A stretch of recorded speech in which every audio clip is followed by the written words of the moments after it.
सर्वात पहिल्यांदा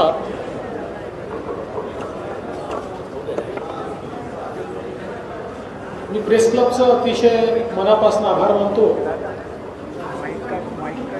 राज्यामध्ये नवीन सरकार आल्यानंतर आणि उपमुख्यमंत्री पदाचा कार्यभार स्वीकारल्यानंतर सर्वात पहिलं निमंत्रण, अरे आवाज कमी ठेवा, सर्वात पहिलं निमंत्रण हे नागपूर प्रेस क्लबनी मला दिलं आणि दादांना तो एवढा कॉन्फिडन्स होता की बनणारच आहे, त्यामुळे त्यांनी माझं ॲडव्हान्स बुकिंगच करून ठेवलं की पहिली मीट द प्रेस नागपूर मी करणार आहे। त्यामुळे आणि अर्थातच मलाही पहिली मीट द प्रेस नागपूरमध्ये करण्यात सर्वाधिक आनंद आहे, कारण शेवटी नागपूर आपली जन्मभूमी कर्मभूमी सगळं काही नागपूरच आहे आणि म्हणून मी आपल्या सर्वांचे आभार मानतो की मीट द प्रेसमध्ये आपण मला निमंत्रित केलं। दादा म्हणाले की एखादा प्रश्न जर योग्य नसेल तर मी थांबवीन।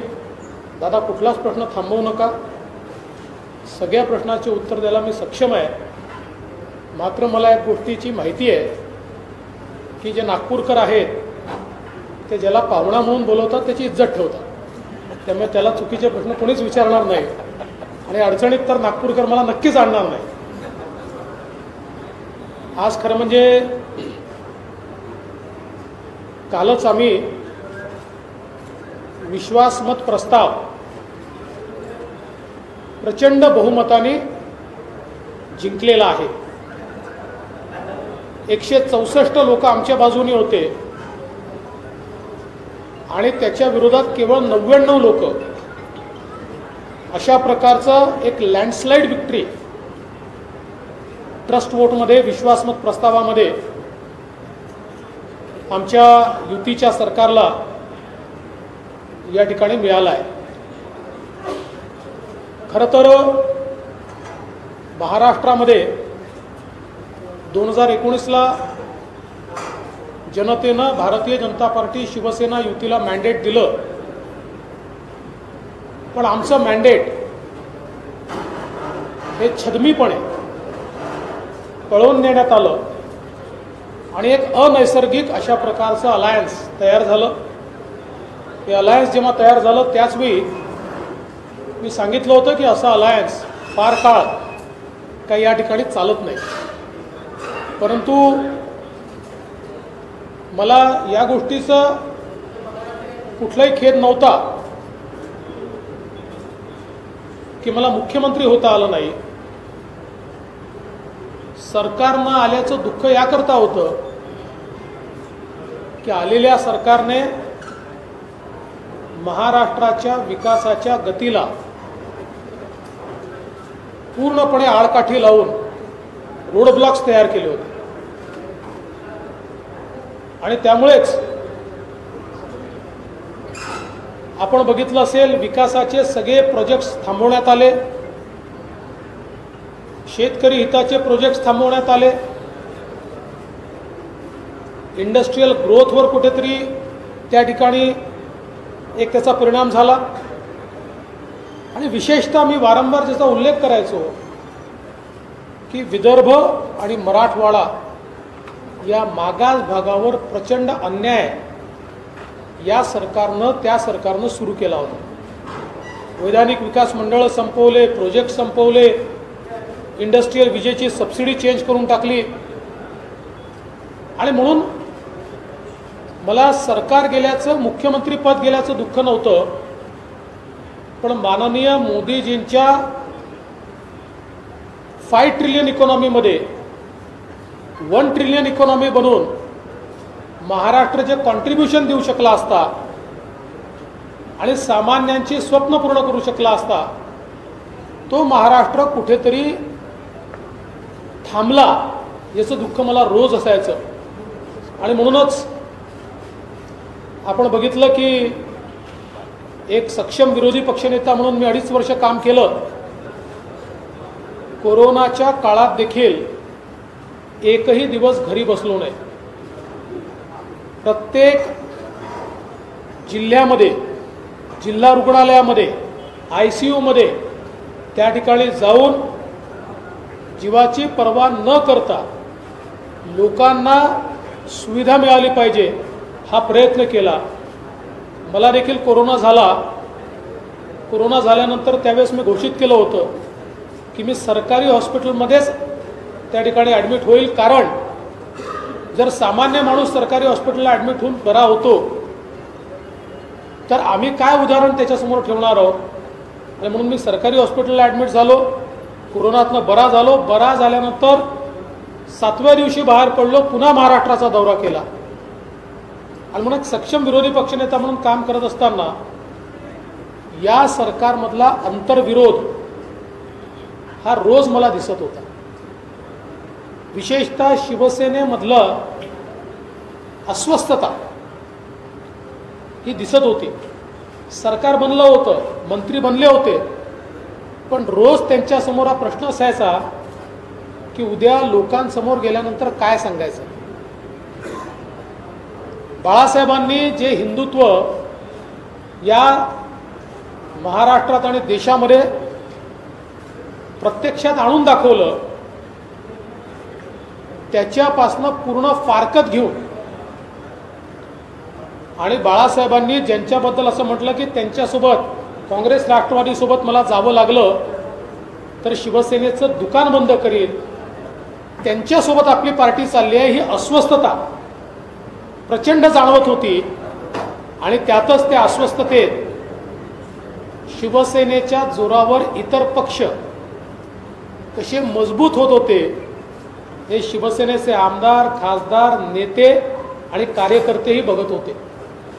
आणि त्यातूनच शिवसेनेमध्ये एक उठाव झाला आणि त्या उठावाला आम्ही साथ दिली. हे बंड नव्हतं, हा उठाव होता की आमचा पक्ष राहणार नाही, आमचा विचार राहणार नाही. ज्या विचाराने इतके वर्ष आम्ही काम केलं तो विचार कुठेतरी तुडवला जातोय. आणि म्हणून ते आमच्या सोबत आले. आणि मला अतिशय आनंद आहे, आमच्या पक्षाने हा निर्णय केला की आम्ही सत्तेकरता हपापले नाही आहोत. आम्ही आग्रह धरला असता तर मुख्यमंत्रीपद आम्हाला मिळालं असतं. 115 लोक आमच्यासोबत होते, पण आमच्या पक्षाने हे सांगितलं की आमचा आग्रह आणि दुःख हेच आहे की आम्हाला मिळालेलं मॅन्डेट हे चोरून नेण्यात आलं. आणि म्हणून सत्तेकरता नाही, विचारांकरता आम्ही शिवसेनेचाच मुख्यमंत्री करू. आणि म्हणून माननीय एकनाथ शिंदेजी यांना मुख्यमंत्री करण्याचा निर्णय हा भारतीय जनता पक्षाने घेतला. आमचे नेते माननीय मोदीजी, माननीय अमितभाई शाह, माननीय नड्डाजी आणि माझ्या संमतीने, खरं जर असं म्हटलं तर ते चुकीचं होणार नाही की हे प्रपोजल मी नेलं की शिंदे साहेबांना मुख्यमंत्री केलं पाहिजे. आणि त्यांनी ते मान्य केलं. फक्त त्यावेळी मी बाहेर राहीन असंच ठरलं होतं. मात्र ज्यावेळी राज्यपालांना पत्र देऊन प्रेस कॉन्फरन्स झाली आणि ती करून मी घरी गेलो, त्यावेळी माननीय नड्डाजींनी मला पहिल्यांदा फोन करून सांगितलं की आमचा असा असा विचार आहे. अमितभाई बोलले. आणि त्यानंतर माझी तयारी त्यावेळेस नव्हती, कारण मी मानसिकताही केली होती की आपण बाहेर राहून या सरकारला मदत केली पाहिजे. पण माननीय पंतप्रधानांची चर्चा झाली आणि त्यांनी आणि विशेषतः नड्डाजींनी तर पब्लिक स्टेटमेंट दिलं. त्या सगळ्यांची इच्छा अशी होती की सरकार बाहेर राहून चालत नाही. एक्स्ट्रा कॉन्स्टिट्यूशनल अथॉरिटीनी सरकार चालवणं योग्य नाही. सरकार चालवायचं असेल तर सरकारमध्ये गेलं पाहिजे. आणि माझ्या वरिष्ठांच्या आज्ञेचं पालन करत मी निर्णय बदलला आणि उपमुख्यमंत्री पदाची शपथ मी घेतली. आणि मला याचा कुठलाही कमीपणा नाही आहे. एकनाथ शिंदेजी माझे सहकारी आहेत, आम्ही सोबत काम केलं आहे, आज ते लीडर आहेत, त्यांच्या नेतृत्वात आम्ही काम करतो आहे, माझं संपूर्ण सहकार्य त्यांना असणार आहे. एकनाथ शिंदेजी मुख्यमंत्री म्हणून सफल झालेच पाहिजे आणि ते होतीलच, त्यांच्यात गुण आहेत, पण याकरता सर्वात जास्त कॉन्ट्रीब्युशन मी देणार आहे आणि आम्ही दोघं मिळून विशेषतः महाराष्ट्राची जी गाडी पटरीवरनं खाली उतरली आहे ती पुन्हा पटरीवर आणून माननीय मोदीजींच्या नेतृत्वात महाराष्ट्र पुन्हा देशातला नंबर 1चं राज्य हे आम्ही केल्याशिवाय राहणार नाही. त्यासोबत विशेषतः विदर्भाचे सिंचनाचे विषय आहेत, ज्याला आम्ही केंद्र सरकारकडनं 89 प्रकल्प मंजूर करून घेतले आणि त्याला पूर्ण पैसा 25,000 कोटी रुपये केंद्रातून आणले. विदर्भामध्ये या ठिकाणी इंडस्ट्रियल विजेच्या सबसिडीचा विषय, वैधानिक विकास मंडळाचा विषय, असे वेगवेगळे सगळे विषय हे आम्ही मार्गी लावू.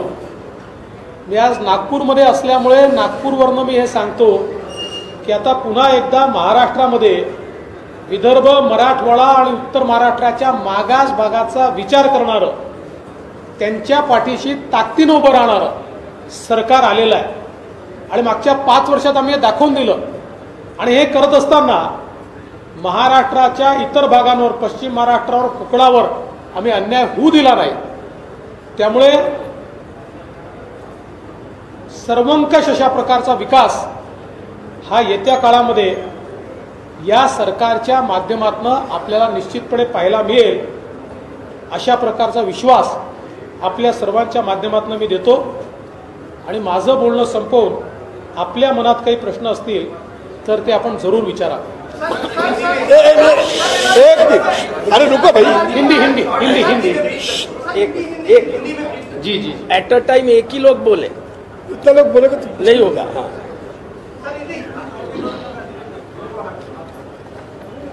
मैं प्रेस क्लब का बहुत आभार व्यक्त करता हूं कि प्रेस क्लब ने सबसे पहले मुझे नागपुर में, मेरे अपने शहर में मीट द प्रेस के लिए बुलाया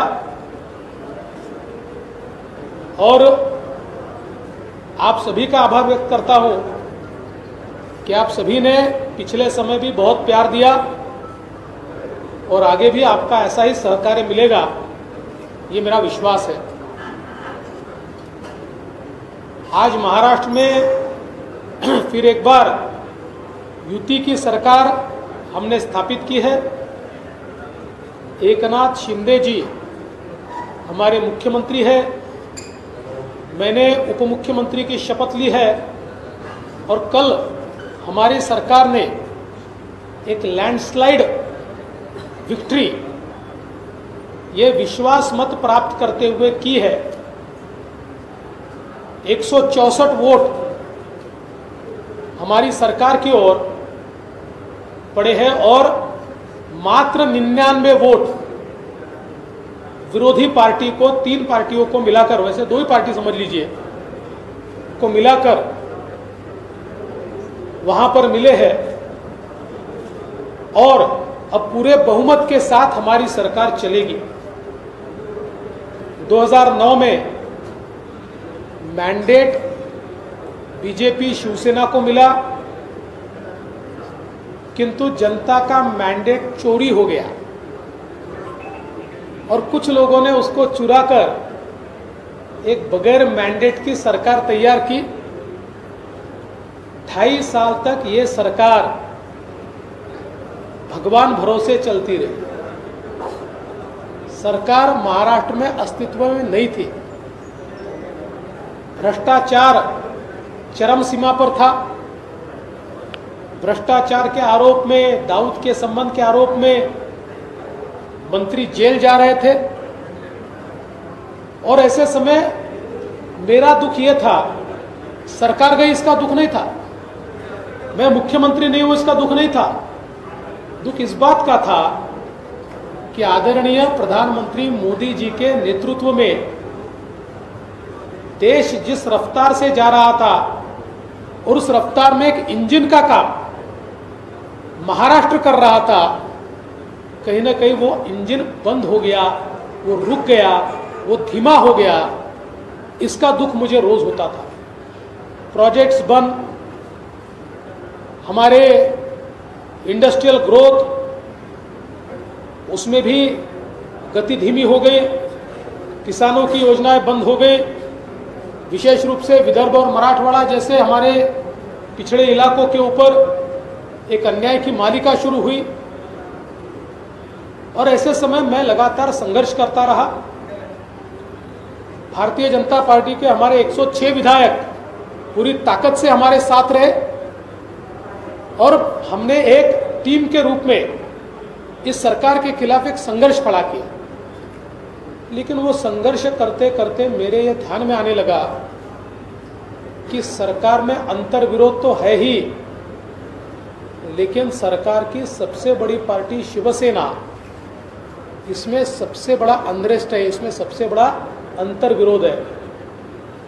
शिवसेना के विधायक बार बार हमसे चर्चा करते थे तो कहते थे अगले चुनाव में हम पब्लिक के सामने अपनी कॉन्स्टिट्यूएंसी में जाएंगे तो हमको पता नहीं है कि हम क्या मांगेंगे, कैसे वोट मांगेंगे। जिस हिंदुत्व पर हमारी पार्टी खड़ी हुई, बाला साहब ठाकरे जी ने जिस हिंदुत्व के आधार पर हमको खड़ा किया, कहीं ना कहीं उसका विरोध करने वाली ताकतों के साथ हम खड़े हैं और उन ताकतों ने हमको मुख्यमंत्री पद तो दे दिया, लेकिन हमारा सारा ले लिया और हमारे बलबूते पर, हमारे कांधों पर चढ़कर ये लोग मजबूत हो रहे हैं और हमारी पार्टी वीक हो रही है। ये बात बार बार वो कहते थे और इसी के चलते हमने तय किया कि हम उनकी मदद करेंगे और शिंदे जी के रूप में एक नेता बाला साहब जी का हिंदुत्व बचाने के लिए मैदान में उतरा। 40 लोग उनके साथ शिवसेना से और 10 इंडिपेंडेंस, 50 लोगों का ग्रुप तैयार हुआ तो भारतीय जनता पार्टी ने उनको पूरा समर्थन दिया। मैं विशेष रूप से हमारे नेता माननीय प्रधानमंत्री जी का, मोदी जी का आभार मानता हूं और साथ साथ गृह मंत्री अमित शाह जी का और हमारे अध्यक्ष नड्डा जी का आभार मानता हूं कि एक बहुत सही निर्णय हमारे नेताओं ने लिया। लोगों को ये लगता था कि भारतीय जनता पार्टी केवल सत्ता पाने के लिए, मुख्यमंत्री पद पाने के लिए लालयित है और उसके लिए ये सारी चीजें चल रही है। हमारे नेताओं ने मेरे साथ चर्चा करके, और मैं स्पष्ट रूप से बताऊं, ये प्रस्ताव मेरा खुद का था और जिसको हमारे नेताओं ने मान्यता दी और हमने भारतीय जनता पार्टी के साथ 115 लोग होते हुए भी शिवसेना के एकनाथ शिंदे जी को मुख्यमंत्री बनाया। हमारे नेताओं ने बताया कि हम सत्ता के लालची नहीं, विचारों की लड़ाई है, विचारों के लिए हम लोग ये सारा काम कर रहे हैं। उस समय ये बात भी सही है कि तय यही हुआ था और मैंने स्वयं तय किया था कि मैं सरकार के बाहर रहूंगा और सरकार को पूरी मदद करूंगा। किंतु मेरी प्रेस कॉन्फ्रेंस के बाद मैं जब घर पहुंचा तो आदरणीय नड्डा जी का मुझ पर फोन आया। बाद में अमित भाई शाह जी ने मुझसे बात की और उन्होंने आग्रह किया कि मैंने सरकार में जाना चाहिए क्योंकि सरकार बाहर से नहीं चलती। और उन्होंने मुझे ये भी कहा कि Bharatiya Janata party extra constitutional authority बनाने के खिलाफ है। सोनिया जी एक्स्ट्रा कॉन्स्टिट्यूशनल अथॉरिटी के रूप में जब काम करती थी तो हम उन पर टीका करते थे, तो उन्होंने कहा कि हमारी ये इच्छा भी है और आज्ञा भी है कि आप सरकार में जाए माननीय प्रधानमंत्री जी से भी मैंने बात की, और जब पार्टी की ओर से ये आदेश आया और नड्डा जी ने तो सीधे मीडिया के सामने बयान देकर ये कहा कि देवेंद्र जी से हमने विनती भी की है और उनको आदेश भी दिया है कि वो सरकार में जाए, तो पार्टी के वरिष्ठों का आदेश मेरे लिए सर्वोपरि था, क्योंकि मुझे सर्वोच्च पद पर बैठाने वाली यही पार्टी है और यही हमारे नेता है जिन्होंने मुझ जैसे व्यक्ति को शीर्ष पद पर बैठाया। तो वो मुझे अगर ये भी कह देते कि अब आपकी जरूरत में आप घर चले जाओ, तो मैं ना नुकुर कोई भी न करते हुए घर चला जाता, किंतु उन्होंने तो मेरा सम्मान करने की सोची और कहा कि पार्टी को आप ही लीड कर सकते हो और इसलिए आप डिप्टी सीएम की शपथ लो। मैंने शपथ ली और मुझे इस बात का कोई रंज नहीं है, मुझे इस बात की खुशी है कि मेरी पार्टी को आवश्यकता थी तो मैंने ये शपथ ली। एकनाथ शिंदे जी जो मेरे सहयोगी रहे हैं, आज हमारे नेता के रूप में, मुख्यमंत्री के रूप में काम कर रहे हैं और मैं पूरी ताकत के साथ उनके साथ खड़ा हूं। वो यशस्वी होंगे और उनके यश में मेरी भी एक बड़ी भागीदारी होगी। ये सारा जो हम लोगों ने यहां पर काम किया, इसमें विशेष उल्लेख मैं करना चाहता हूं। प्रधानमंत्री जी का तो आशीर्वाद था, नड्डा जी तो हमारे अध्यक्ष है ही, लेकिन विशेष रूप से इसमें हमारे साथ पूरे तरीके से, वैसे तो हमसे वो बड़े हैं लेकिन फिर भी मैं ये कह सकता हूं कंधे से कंधा मिलाकर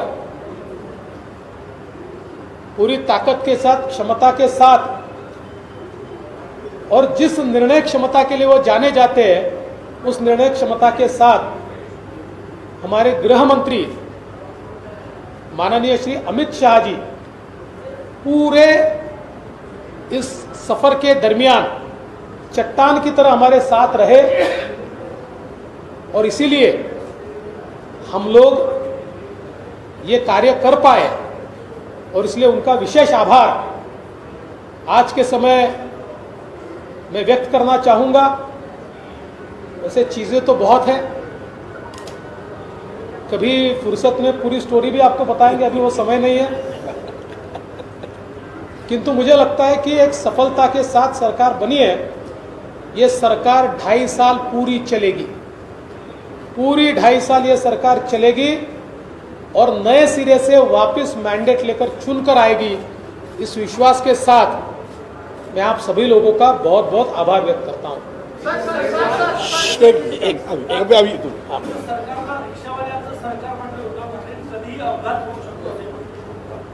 असं आहे की खरं तर काँग्रेस पक्षाने देखील मोदीजींना चायवाला म्हणून हिणवलं, पण ज्याला चायवाला म्हणून हिणवलं त्यांनी यांच्यावर पाणी पिण्याची वेळ आणली। मोदीजींनी त्यांना असं पाणी पाजलं की आज त्यांच्या पक्षाची अवस्था काय आहे हे तुम्ही बघताय।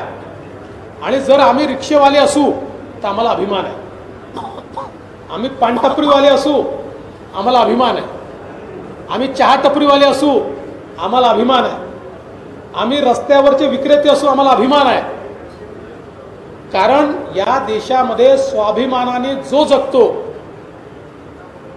सोन्याचा चमचा घेऊन जे लोक पैदा होतात आणि ज्यांना असं वाटतं की राज्य करणं आमचाच अधिकार आहे, त्यांनी हे समजून घ्यावं। मोदीजींच्या या दौरमध्ये सामान्य माणूसच राजा होणार आहे, सामान्य माणूसच सेवा करणार आहे।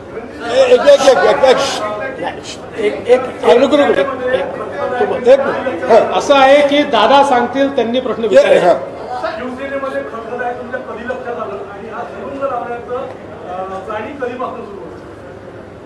मी मगाशीच तुम्हाला सांगितलं की सगळ्या गोष्टी आज सांगायच्या नाहीये, ही एक सस्पेन्स फिल्म आहे हे लवकरच पूर्ण आपल्याकडे येईल.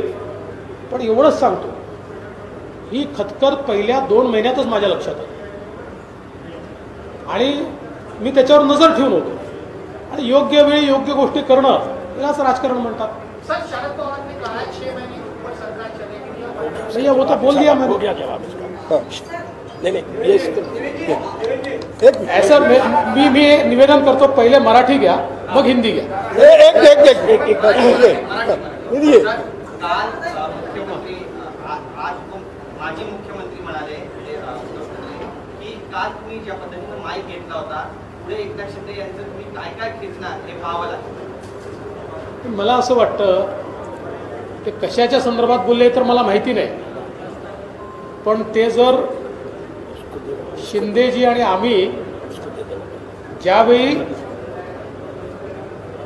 विश्वासमत जिंकलो त्यावेळी हो मीच पहिल्यांदा बोलायला उभा राहिलो. उद्धवजी फार काळ काही अधिवेशनात आले नाही, त्यांचा दोष नाही आहे. पण जेव्हा मुख्यमंत्री विश्वासमत जिंकतात त्यावेळी पहिलं भाषण ते करत नाही, ते आभाराचं भाषण करतात आणि सगळे लोक अभिनंदनाचं भाषण करतात. उपमुख्यमंत्री म्हणून माझी जबाबदारी होती की पहिलं अभिनंदनाचं भाषण मी केलं पाहिजे, ती प्रथा परंपरा आहे. त्यामुळे मी त्या ठिकाणी ते भाषण केलं. मी एवढंच सांगतो, आमची चिंता करू नका, आम्ही एकमेकाला देणार आहोत, एकमेकाकडनं घेणार नाही. कल्पना एक मिनिट कल्पना जेव्हा सगळं बंद झाला शिवसेनेमध्ये आणि नंतर सत्तांतर झालं तेव्हा सगळ्यांना आशा होती की तुम्हीच मुख्यमंत्री बनणार. पण नंतर सगळं ते चित्र बदललं. त्यामुळे कुठेतरी भारतीय जनता पक्षाचे कार्यकर्ते विदेशमध्ये कुठेतरी चिंतून आला. त्याचं जर चित्र आपण पाहिलं तर तो पोस्टरच्या माध्यमातून आपल्याला पाहायला मिळालं की वरिष्ठ नेत्यांचा फोटो काढण्यात आला. या सगळ्यामध्ये तुम्ही भारतीय जनता पक्षाच्या कार्यकर्त्यांना काय सांगता? नाही, मला वाटत नाही वरिष्ठ नेत्यांचा फोटो वगैरे गाणं ही पद्धतच नाही आमच्याकडे. आम्ही जे काही आहोत आज जे काही यश मिळालं आहे ते केवळ आणि केवळ मोदीजींमुळे आणि आमच्या वरिष्ठ नेत्यांमुळे मिळालं. त्यामुळे आमच्या सगळ्या कार्यकर्त्यांना माहिती आहे की हे यश मोदीजींनी जे काम केलं आहे त्याचं यश आहे. हे खरं आहे की काही काळाकरता, कारण कोणाला आम्ही अनपेक्षित धक्का दिला. जर आम्ही सांगून केलं असतं की नाही नाही असंच होणार आहे तर तो धक्का नसता. काही काळाकरता निश्चित धक्का बसला. पण आज सगळे खुश आहेत. नागपूरमध्ये देखील तुम्ही बघितलं असेल, कार्यकर्त्यांमधला उत्साह प्रचंड ओसांडून वाहतो आहे. आणि वरिष्ठ नेते पाठीशी नसते तर हे मी करूच शकलो नसतो. चालेल. मंत्रिमंडळ विस्तार लवकरच आम्ही करू. काय झालं की या सगळ्या याच्यात आम्हाला अजून त्या संदर्भातली बैठक घ्यायला वेळ मिळाला नाही, कारण विश्वासमत प्रस्ताव कालच आमचा झाला आणि साहजिकच ते ठाण्याला गेले नव्हते, मी नागपूरला आलो नव्हतो. त्याच्यामुळे शेवटी ज्यांनी आपल्याला निवडून दिला आहे त्यांचे आभार मानल्याशिवाय पुढचं काम सुरू करायचं कसं. आणि म्हणून नागपूरकरांचे आभार मानण्याकरता मी आलो, ठाणेकरांचे आभार मानायला ते गेले.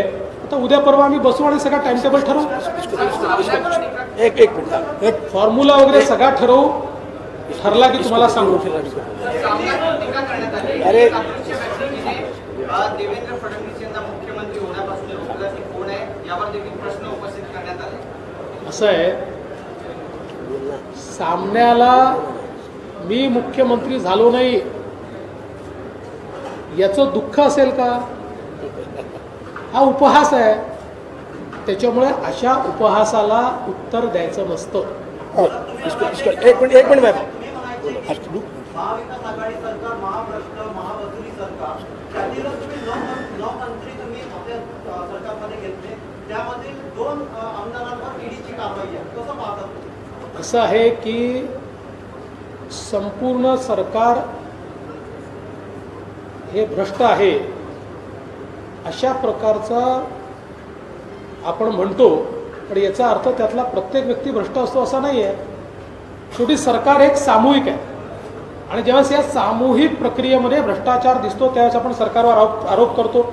तसे स्कॅम झाले आणि त्या स्कॅमच्या माध्यमातून आपल्याला बघायला मिळालं 2 मंत्री जेलमध्ये गेले. त्याच्यामुळे मला असं वाटतं की जे लोक आमच्यासोबत आले आहेत ते चांगलंच वागतील आणि शेवटी हे काम प्रमुखाचं असतं. मी सरकार चालवलं आहे, प्रमुखाने ठरवलं तर सरकार पारदर्शी चालतं आणि प्रमुखांनी ढील दिली तर सरकार भ्रष्टाचार करतं. रवि एक